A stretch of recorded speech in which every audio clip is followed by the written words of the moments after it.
Ndugu wananchi, Orbayani, Entomono, Ormorani, Enda Subaboki, Meisisi Olaitoriani, Bwana Yesu asifiwe.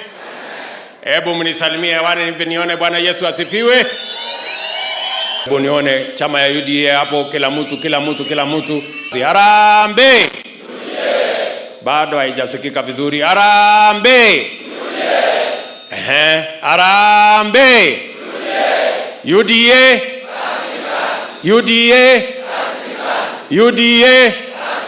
UDA.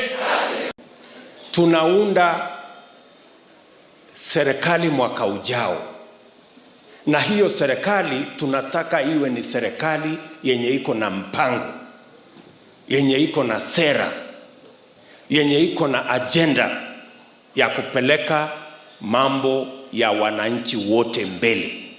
Hatutaki kuunda serikali ya fitina ama kitendawili ama tibim. Hapana, tunataka kuunda serikali iko na plan, iko na agenda, iko na mpango ya maendeleo ya kupeleka Kenya mbele. Na ndio tumesema safari hii hatutaki kuambiwa mambo ya viongozi peke yao. Lazima tuanze kuongea mambo ya mwananchi wa kawaida. Hatutaki kuambiwa vile katiba itabadilishwa ndio kuwe na vyeo na mamlaka ya viongozi. Hapana, tunataka vile kuambiwa vile uchumi itabadilishwa ndio mwenye hana kazi apate kazi, mwenye biashara yake ni kidogo ainuke.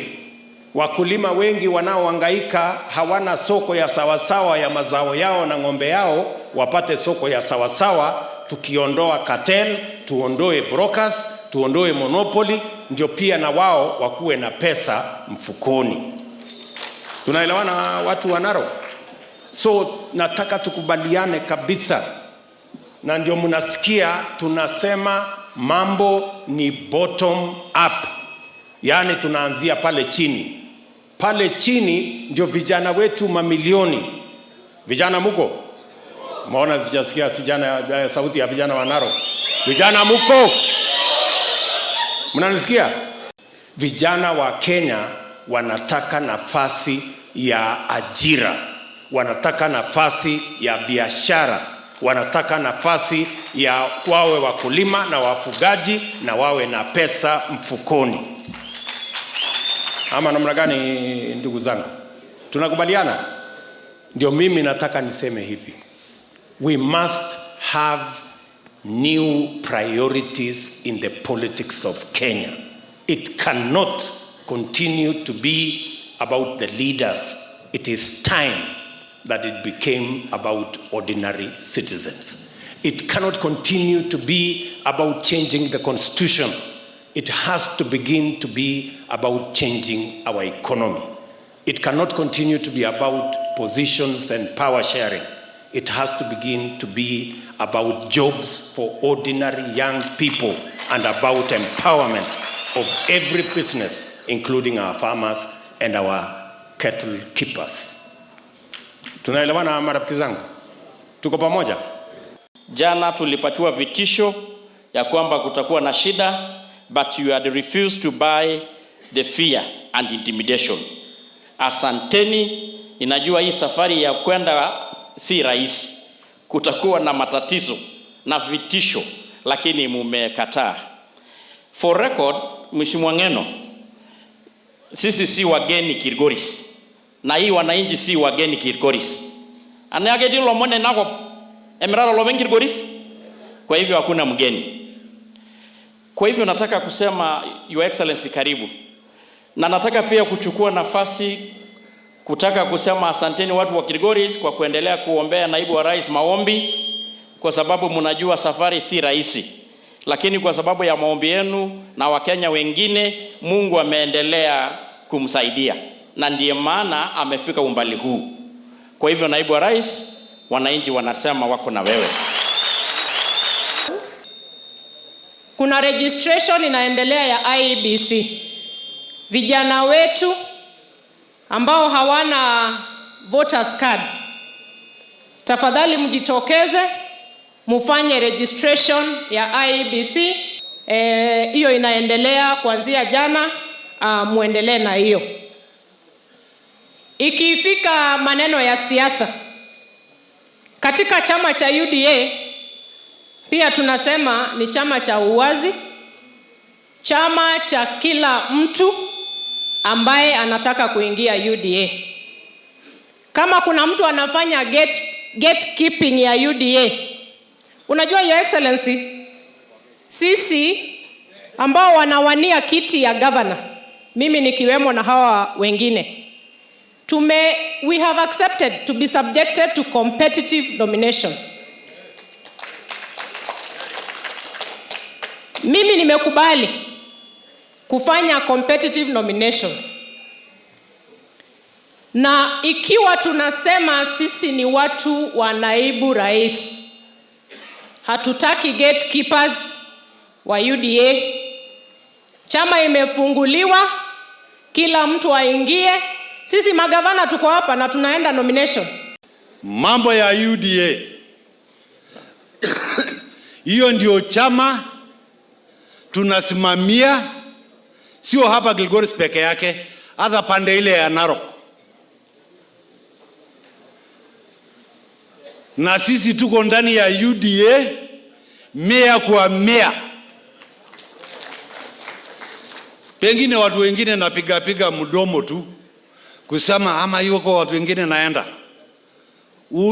Usibabaike. Wanaume watakuja kukanyangana kwa ile kiti mlisema. Na ni mzuri sana.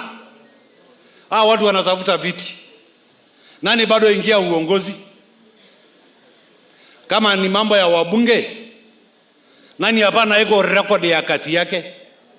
Si hata mna Google tu CDF, huyu alipeleka namna gani? Huyu alipeleka namna gani? Huyu ni namba ngapi? Si unaanza kueliminate watu hapo. Halafu Mheshimiwa Soipan, mnajua pia ile kazi amefanya. Nataka tu kuambia watu, hakuna kiti ya kupewa mpaka mkanyangane. Siasa ya Kenya lazima tuangalie vile siasa ya Kenya naendeshwa.